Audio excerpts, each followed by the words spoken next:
Thanksgiving party ni Rina may aabangan, generous sponsors ni Rina may pasabog. Yes po guys, may aabangan po tayo sa Thanksgiving party ni Rina dahil may pasabog na naman daw na gagawin ang mga generous sponsors ni Rina.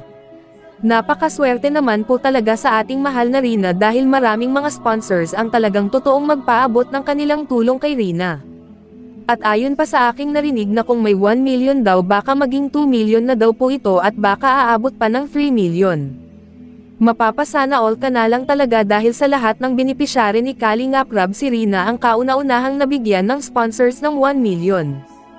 At hindi lang yan ang aking nalaman, baka daw may sasakyan pa na kasama na ibibigay para kay Rina. Oh my gosh, grabe na talaga ito, nakakatuwa isipin na biglang yaman po ang ating minamahal na Rina Mimay.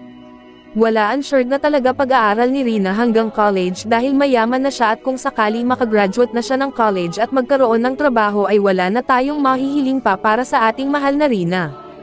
Ang tanging mahihiling na lang natin para sa kanya ay ingatan siya sa araw-araw ng kanyang buhay. May pahabol pa pala guys, ayon pa kay Roinem ay malapit na maumpisahan ang pabahay para kay Rina dahil may nalilikom na siyang pera at ito ay kanyang sasabihin sa live niya.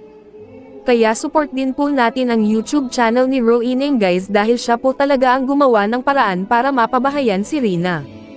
At ito ay aprobado naman kila Kuya Val at Kalingap Rab kaya support po natin si Roinem guys. So guys, hanggang dito na po muna ang ating maikling topic reaction. Muli maraming salamat po at sana walang sawa nating suportahan ang Team Kalingap. Sila Kuya Val Santos Matubang, Kalingap Rab, Ate Edna Vlog at Roda Mix Vlog at lahat ng mga Kalingap partners.